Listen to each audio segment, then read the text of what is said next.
The Phoenix Suns and Los Angeles Lakers are facing off in the first round of the 2021 NBA playoffs. The Lakers making the playoffs by the skin of their teeth, and Phoenix back in the playoffs for the first time in 10 years. What a story.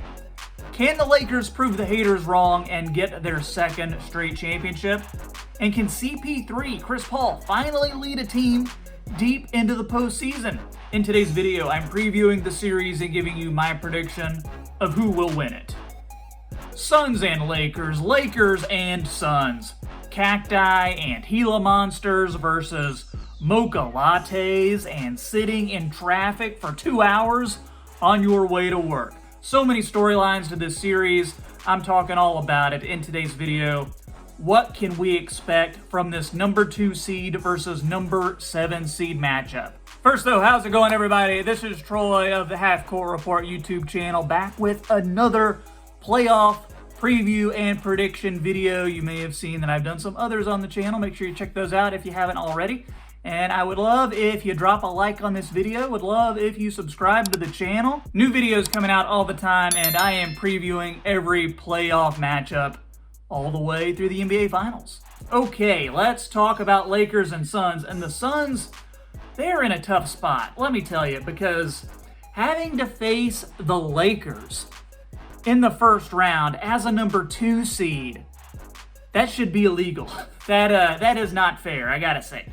This is the reward for the Suns having their best season in years. Now, hey, congrats. You get to play the defending champions who are now fully healthy, which is why they had that 7 seed. We'll get into all that, but let's talk about this Phoenix Suns roster. And, you know, the biggest reason for their success is Chris Paul. He has just completely revitalized this team, revitalized this franchise, opened up new opportunities and new facets of the game for Devin Booker and DeAndre Ayton in particular. Chris Paul gonna go down as one of the greatest point guards of all time.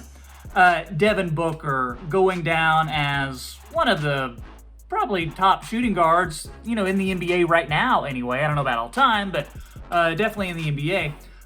Still, he's such a young player still. Seems like he's been in the NBA for 15 years, but the dude's still in like 24 years old because he came into the league barely at 18 years old. But Devin Booker, awesome number 2 option on this team. Then we have DeAndre Ayton, who I think is also a great second or third option, however you want to play it. But still also a very young player, a legit 7-footer who has a really good inside game, who can pass it a little bit, competes hard when he's out there. And then you have veterans like Jay Crowder, who is just going to be a bulldog out there on defense. He can stretch the floor. He has that toughness and that grit that he brings to Phoenix. Mikal Bridges has really come into his own this season. Your prototypical 3-and-D wing player. This guy is going to get paid in a big way for his next contract. Then coming off the bench, you have guys like Cameron Payne, who I thought was basically out of the NBA, who has really turned around in Phoenix. Javon Carter, who can get some spot minutes, almost playing a poor man's Patrick Beverley type of role. You have guys like Dario Saric and Cameron Johnson who can play those front court spots, who can, you know, not only stretch the floor, but also just give you some hustle plays. And Phoenix is also pretty well coached too. Putting all that together, easy to see why they had such a successful season, why they are the number 2 seed. You know, and in any other year, that would basically guarantee moving on to the second round. But this year, since they are playing the Lakers, it is a little bit different. So how did the Lakers, with 2 of the best players in the NBA, and LeBron James and Anthony Davis, how did they fall to the 7 seed? Well, here's the situation. It's all about injuries. Anthony Davis never completely looked like himself this year.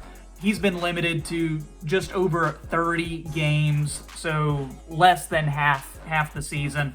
LeBron has finally started to look human because he dealt with probably the worst injury of his career and the longest layoff of his career. And, as luck would have it, both of these injuries hit their star players at the same time. So they're left starting guys like Kyle Kuzma, the other Morris twin. So that's not a surprise, right? When two of the best players on the planet, two players that 99% of your offense runs through, when they're out, then your team is going to suffer. And during that time, the Lakers did indeed struggle, only winning about a third of their games. Add to that the Andre Drummond signing, because this was heralded as the move that was going to put the Lakers over the top. And that may have been the case if LeBron and Anthony Davis had actually been able to play, because as we saw with Andre Drummond when he was in Detroit, when he is forced to be the man on a team, things do not go very well. And that's what happened with LeBron and Anthony Davis sitting out. Andre Drummond was forced to be the guy that the offense runs through. At this point in his career, he's best suited as a third or fourth option. That's not something you can do when the two best players aren't playing. So let's talk about how things are going to shake out for this series. The natural inclination is to think that the 7 seed is going to lose to the number 2 seed, but the Lakers are not a typical 7 seed. This is not your typical 2 seed, 7 seed matchup. Now, though, that the Lakers are healthy, they're basically a top 4 seed masquerading as a 7 seed. So all that being said, maybe the Lakers were in trouble at one point. Maybe they were in danger of missing the playoffs, but they are not in trouble anymore.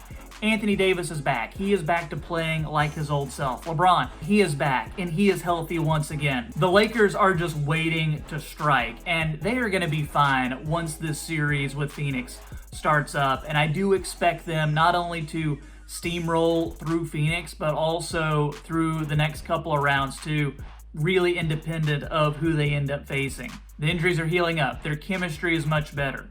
The Suns, they've had a great story this season, but I do see them as an out versus the Lakers. It comes down to experience. The Suns have Chris Paul, but other members of the Big Three and DeAndre Ayton and Devin Booker, they've played as many NBA playoff games as you or I have. The same goes for basically everybody else on this roster, not named Jay Crowder. This is a very young and a very inexperienced team. They're going up against a steamroller in the Lakers. The Suns are the definition of a good regular season team who is going to crumble in a 7-game series. I see the Lakers winning against the Suns in 5 games. Let me know in the comments who you've got winning this series. Make sure to drop your predictions down below. Who you got, Sixers or Warriors?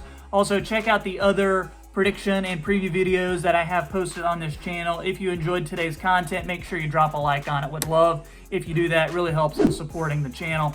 Make sure you are subscribed to this channel as well so you never miss another NBA video. I got content coming all the time. Well, hey, that's all I got for you today. Thanks for watching. My name is Troy, and I'll see you next time on the Half Court Report.